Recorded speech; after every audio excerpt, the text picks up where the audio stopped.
काल भैरव का श्मशान घाट। गांव का रहस्य। यह कहानी एक छोटे से गांव की है जिसका नाम था चंद्रपुर। यह गांव पहाड़ों और घने जंगलों के बीच बसा था। गांव के दक्षिण में लगभग 1 किलोमीटर दूर एक पुराना श्मशान घाट था जिसे काल भैरव का घाट कहा जाता था। यह श्मशान घाट सुनसान था और गांव के बुजुर्ग कहते थे कि वहां केवल उन्हीं लोगों की आत्माएं बसती हैं जो अधूरी इच्छाओं के साथ मरे थे। गांव में यह मान्यता थी कि रात के समय श्मशान घाट में जाने वाले लोग कभी लौटकर नहीं आते। लोगों ने कई कहानियां सुनाई थीं। कभी किसी ने वहां अजीब सी रोशनी देखी तो किसी ने डरावनी हंसी की आवाजें सुनी। अर्जुन गांव का एक निडर युवक था। वह पढ़ा लिखा था और इन लोक कथाओं को अंधविश्वास मानता था। जब उसने गांव के लोगों को श्मशान घाट की डरावनी कहानियां सुनाते हुए सुना तो उसने हंसते हुए कहा, यह सब झूठ है। मैं वहां जाऊंगा और दिखाऊंगा कि इसमें कुछ भी सच नहीं है।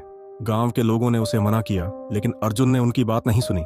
उस रात अर्जुन ने मशाल, एक छोटी घंटी और एक चाकू लेकर श्मशान घाट जाने का फैसला किया। चांदनी रात थी लेकिन जंगल के रास्ते पर जाते हुए सन्नाटा इतना भारी था कि उसकी सांसें तेज हो गईं। चारों ओर केवल झींगुरों की आवाज और हवा में सरसराहट सुनाई दे रही थी। जैसे ही वह श्मशान घाट के करीब पहुंचा उसे ठंडक महसूस हुई।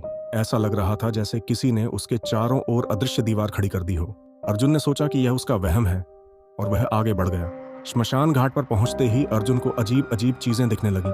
टूटे हुए चिता के अवशेष, जले हुए कंकाल और एक पुराना शिवलिंग जिस पर धूल जमी थी। अर्जुन ने महसूस किया कि शिवलिंग के पास बहुत पुराने दीपक और राख पड़े थे, जैसे कि वहां किसी ने सैकड़ों साल पहले पूजा की हो। तभी अचानक उसे पीछे से किसी के कदमों की आवाज सुनाई दी। वह मुड़ा लेकिन वहां कोई नहीं था।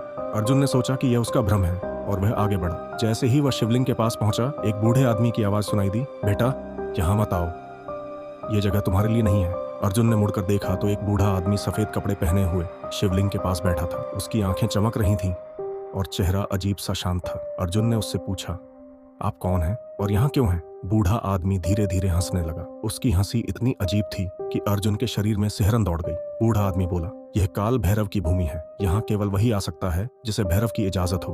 तुमने उनकी अनुमति के बिना यहाँ आकर गलती की है। अचानक से चारों ओर हवा तेज हो गई। मशाल की आग बुझने लगी और अर्जुन ने महसूस किया कि उसकी जगह कई छायाएं घूम रही थीं। कुछ छायाएं रो रही थीं तो कुछ डरावनी हंसी हंस रही थीं।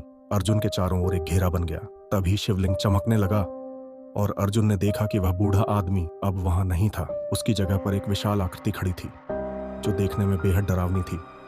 वह आकृति काल भैरव की थी। अर्जुन ने डरते हुए शिवलिंग के सामने सिर झुका लिया और माफी मांगने लगा। अर्जुन की जेब से अचानक घंटी गिर गई। जैसे ही घंटी जमीन पर गिरी और उसकी आवाज गूंजी, सब कुछ शांत हो गया। हवा रुक गई, छायाएं गायब हो गईं और वातावरण फिर से सामान्य लगने लगा। शिवलिंग के पास एक पत्थर पर लिखा था, यह काल भैरव की भूमि है।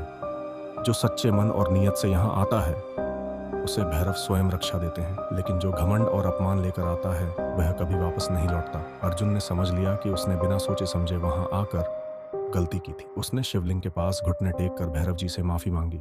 इसके बाद वह जल्दी जल्दी गांव लौट गया। गांव पहुंचकर अर्जुन ने सारी घटना सुनाई। ऐसी हॉरर स्टोरी देखने के लिए सब्सक्राइब हमारे चैनल स्पूक नेट को।